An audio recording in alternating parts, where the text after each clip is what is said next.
Mahrez, our Super Bowl, Kyle Walker, and Jesus! Tunnels Manchester City back into the lead. Hey, what's going on, guys? This is John from PDC Network. We're switching it up a little bit. Tonight will be European night. This is a new project that we're starting. Today will be the first ever show on this little spin-off project that we got going on in PDC. As most of you know, we're branching off. We switched out the PDC podcast MX. Due to reasons that were beyond our control, Instagram took our page away. And it's something that, me personally, it hurt me because I was dealing with most of the social media. I know Juvie did some for a while. I say, what's up, Juvie? What's up, man? And, Danny was also very involved as Rafa. So, this is something that was in the works for a little bit of time now. We started it off on the regular show where we would get 2 to 3 minutes to just go over scores and see how the players play. And it's something that it's very exciting, especially to me, because I like to watch European soccer. It's nothing like it, right? Obviously, our first passion is Liga MX, and that will continue. Go follow that at Liga MX podcast on Instagram. We're going to take a different take from there. We're going to go away from some of the stuff that we were doing, and there's going to be a lot of new exciting content. And as I'm excited, I know Juvie's excited, I know Danny's excited, and Rafa is excited too. By the way, shout out to Rafa. Happy birthday. Today is his birthday.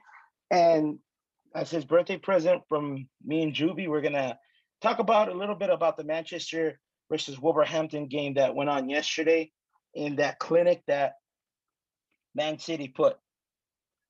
So, but yeah, let's get it started. Juvie, what you think of the game, on the performance that Man City put, on the performance that, in the first half, they had a little bit over 400 passes, 400 passes just in the first half, right? I think they finished close to 800 passes. I'm looking at the stats right now, 798. They almost matched the first half. And I think that I'm not a Manchester City supporter, but, I'm a Pep Guardiola supporter. And as a Madrid fan, for me to say that Pep Guardiola is one of my favorite coaches, it's a little weird, but at the same time, man, that guy he's a genius. He's a general in the sideline, and he puts out the best team every time, and for the most part, they dominate. I don't know if you agree with that. No, yeah, they did dominate. But Wolverhampton also gave them a little bit of help. I'm not gonna deny the possession. I think if we get all technical, Man City had like 75% possession throughout the game. Yeah. But it also helps them out a little bit when the Wolves can, like, they're not really defending up to par. Number two is when, this is one thing I hate, and I know you know this for a fact, when you lose the ball and you don't do anything, Yeah. And it felt like at some point in the first half, right, the dominance of Man City, it was too much for them, and they were just waiting on them and tired out, because when that tidal wave of attacking that Pep knows what to do, or when they're playing that tiki-taka, that they said that in England it wasn't going to work, and he's proven right now that they can't stop it. No, yeah, like it definitely was going to work. England is a little, I feel, a little more physical than the Spanish league, but if we get down to the basics, like el tiki-taka, it's so simple but yet effective. Yeah, you could. I know we're definitely not up to the speed of Pep. Like, this could design some beautiful plays, but like if you really look at how simple it is, like if he draws it up for you, like the simplicity is like it's beautiful, you know. So it's gonna work anywhere. But yeah, like freaking the Wolves, you know, like that's like I was saying, like that's one thing I hate. You know, if you lose the ball and you don't do anything, that's just especially when they were losing the ball on their side of the field. You know, Yeah, they weren't able to come out. A lot of the times, you know, they were trying to come out and they would lose the ball in there. And first, you're already making it difficult for your team. But then number two is you don't even do anything to try to recuperate. You know. yeah, correct. And you know what?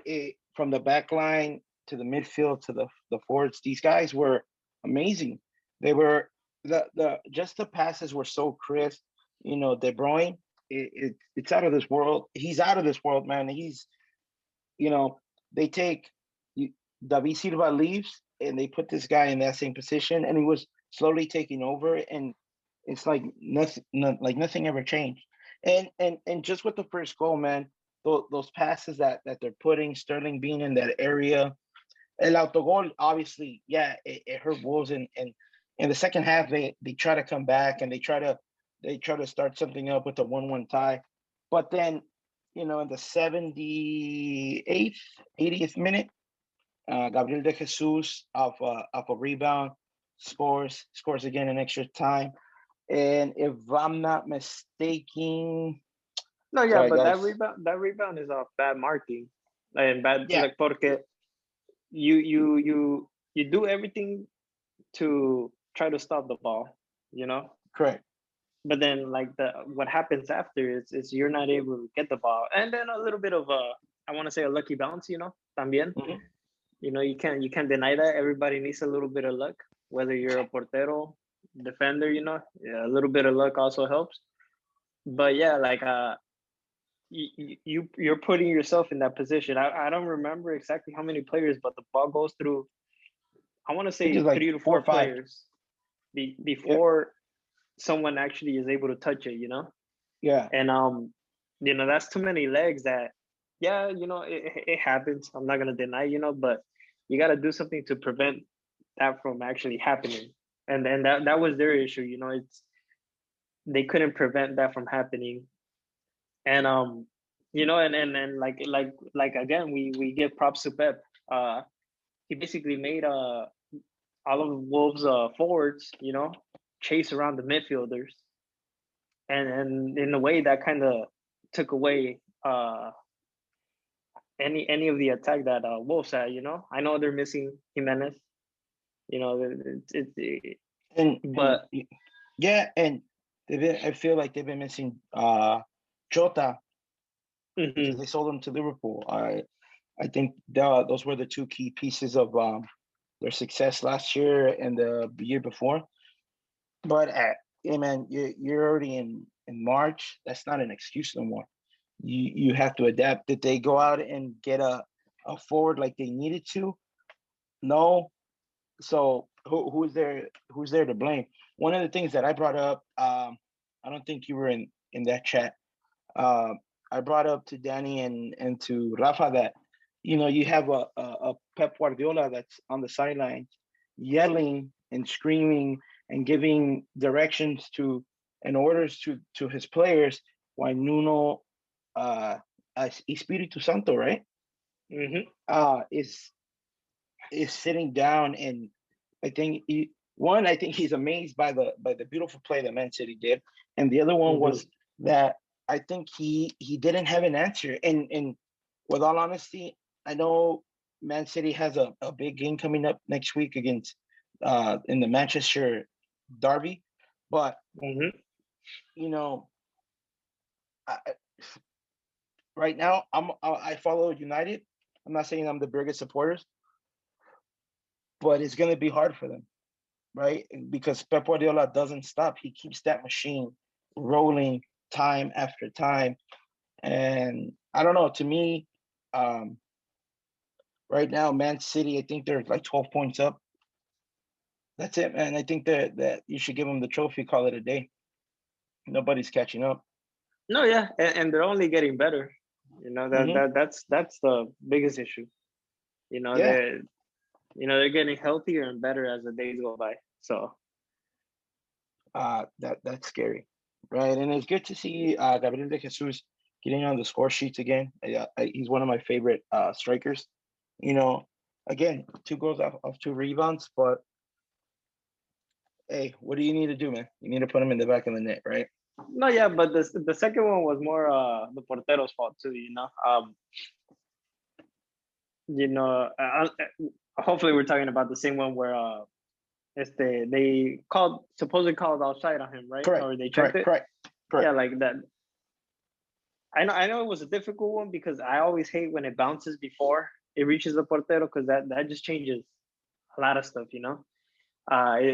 But for him, I feel like he could have at least parried it out, Okay. you know. But he left it in a weird area where, you know, Gabriel de Jesus, we all know what he could do, so he's gonna take advantage, you know. Yeah. And you know what? It's funny that you mentioned Bar because I forgot to mention this. In the first half, they took one away from Laporte, Yeah, yeah. where I believe his arm was offside. And Hmm. I think the Prem, yeah, they take a little longer than the Bundesliga when it comes to checking Bar, but they try to get it, right at all times, and good for them. Good for Hmm. them for keeping track on that. If it's an arm that's offside, it's offside, right? They're not giving the advantage to anybody. Yeah. And dude, 65 points to Manchester United's 51. Leicester City's right behind them in third place with 50. You know, this is your Prem champions. If I give it a percentage that they lose that, it's like I give Man City 99% chance that they're the champions, and Oh it, and yeah, it yeah. and it hurts me. But I think Rafa will be happy with this scoreline because he's a Man City fan. The other day, I was like, "Hey, Rafa, what you think of Liverpool?" And me dice, "A mí no me hables de Liverpool. A mí no más habla de Manchester City." So I know the birthday boy had a good time. But I don't know if you have any more thoughts in this game. No, I mean the only thing I will say is like again, you know, props to Pep. The guy's a genius. Um, you know, I wish I had that same mentality that he has, man, for tactics, because you know that guy's on a whole different level, man. Yeah, yeah, he is, man. And I call him the mastermind. Um, we'll see, man. I like Wolves. I like watching them play, obviously because of the connection to Raúl Jimenez, right, as being Hmm. one of their players. And fortunately, he's back on the training grounds.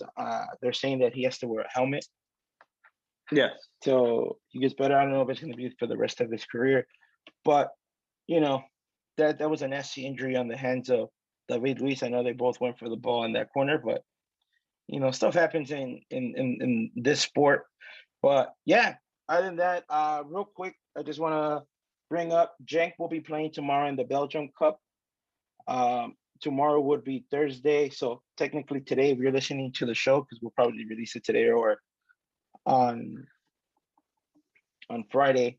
Also, Zulte is out of the competition as they lost in the round of 32. In the Taca de Portugal, I know Juve follows them a little bit, but Braga eliminated Porto in a 3-2 loss for Porto. Tecatito, man, once again playing the whole game. I think that next to Araujo and Omar Gobea, the most consistent players since they've been out there. Props to him. Yeah. I think he should make that move into the Prem, like they're saying. They're saying, I don't know if you heard the rumors, but they're saying either Everton or Wolverhampton. I don't know if you have any thoughts on that. I mean, I'm okay with both. You know, well, if you ask me, I like him where he's at. You know, you Yeah, know how I feel about uh the big teams, players going to big teams. But if you were to give me the option, you know, Everton and Wolverhampton are people that take care of their players. You know, yeah, when they bring someone in, they do appreciate. the player they're bringing in. Yeah, absolutely. So you give me either option, I'm fine with. But if you have me choose, I'm not gonna deny. I want to see him play with Raúl Jiménez. Just so we could have that little connection in Wolverhampton. But I think if he wants to get more stuff done, Everton would be the right destination for him. Yeah. Yeah. I think it'll be fun when you're wearing your Everton jersey and I'm wearing the Wolverhampton. Whichever, like in college football when they choose the school they're gonna go to. Hey, but that Wolverhampton, the burgundy one, right? It's a little. It's like they did the little tribute to Mexico. Remember, they're doing that little tribute to Portugal. So back in the 2006 World Cup, right? That it was that burgundy maroon color. Yeah. Moving on. KNVB Cup, which is the Dutch Cup. Ajax dominated in the semifinal in a 3-0 win over Heaton Bean. Edson Alvarez, I think this is his 4th, 5th game that he's been playing the whole game. Consistent. Actually, no, he came out in the 80th minute last game against PSV in the 1-1 tie. Pretty much the game. Pretty much the whole game, right? And good for him that the coach is already showing him that trust, that confidence that he's playing the whole game in the midfield.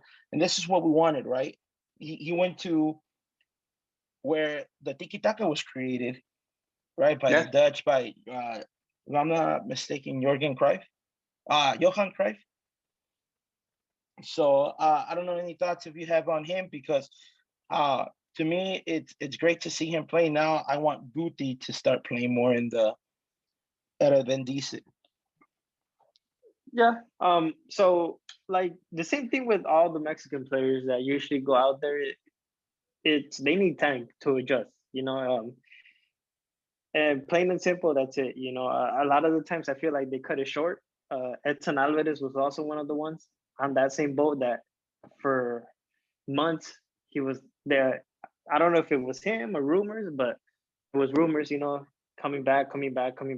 Well, I should say going back to Mexico. But yeah, hard work does pay off. I'm pretty sure every day knowing, seeing him in Mexico and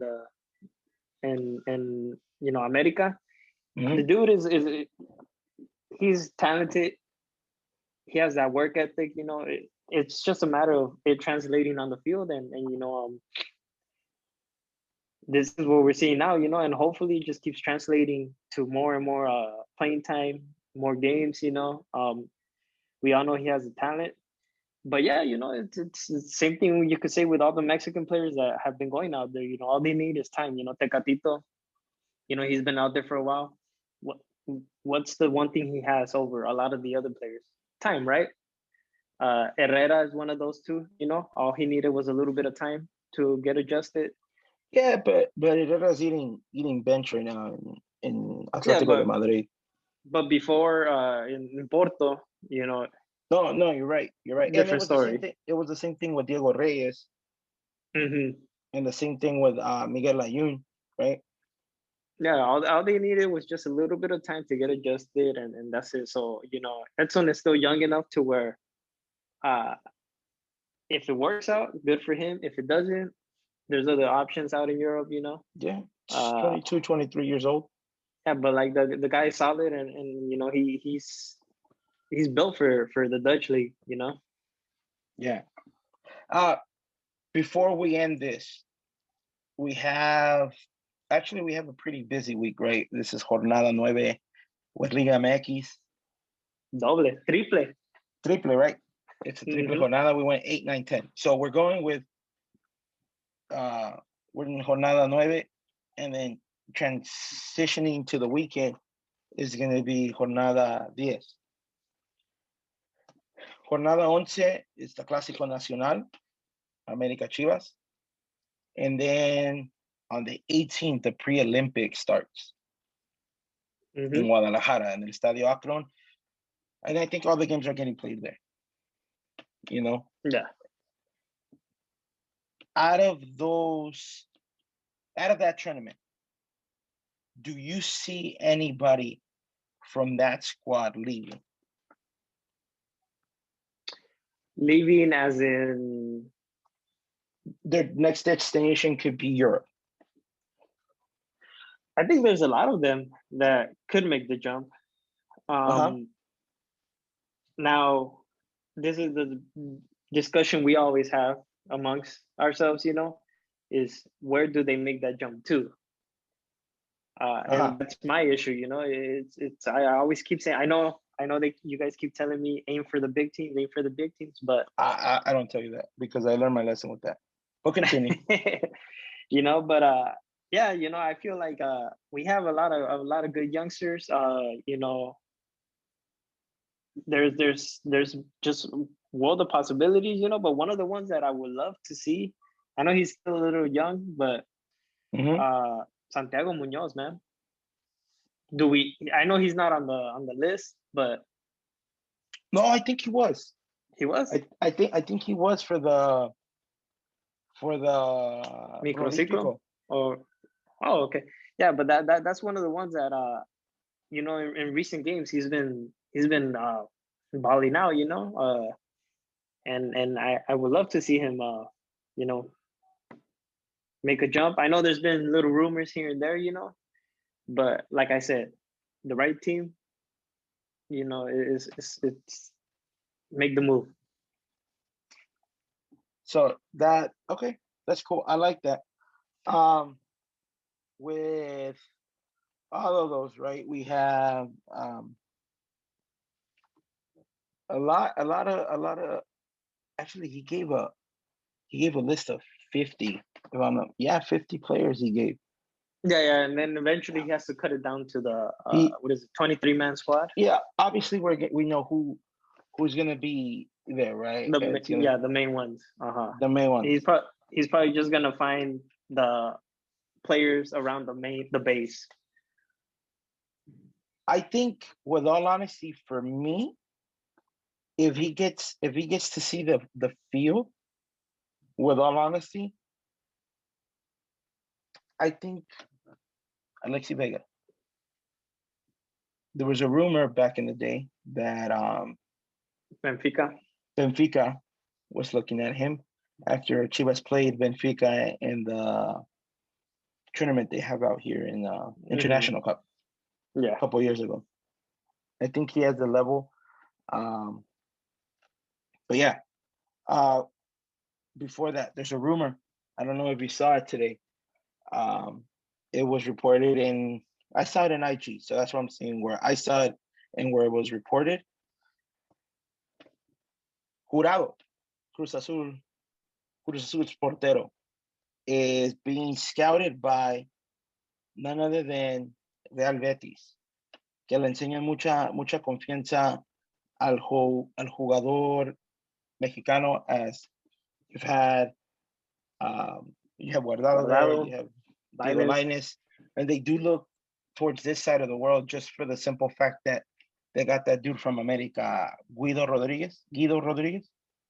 Mm-hmm. So before we end this, what do you think of that rumor? Like I like it's not official till it's done. Like I always say, rumors sometimes are not true, but there's a reason why it started. Probably maybe it's not them. There might be other teams looking into it, but just like I keep saying, the right team, do it.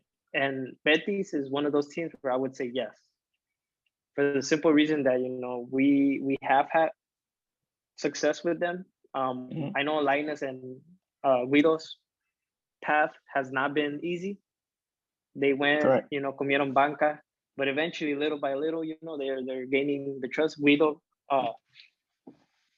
more than Lainez, I would say, at the moment. But it would be great to see Jurado. We all know what he could do. I know in Cruz Azul he hasn't had that opportunities, and the times that he's had hasn't gone well for him. But he is a very good portero. Making the jump is going to be great for him if he does make it. And Betis is, one of the locations where he could do some damage. You know. Yeah. Other than that, Juby, thank you so much for being the first one on the show. I know it's Rafa's birthday, so he couldn't get on. You know, what better than my partner in crime that, you know, brought me into the PDC network, PDC podcast, Pactos de Caballero. Thank you.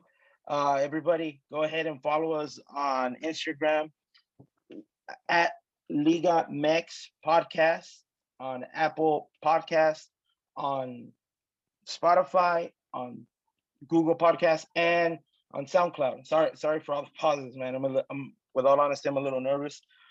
Usually, I'm never hard, man. But yeah, thank you so much, guys. Have a good night. See you.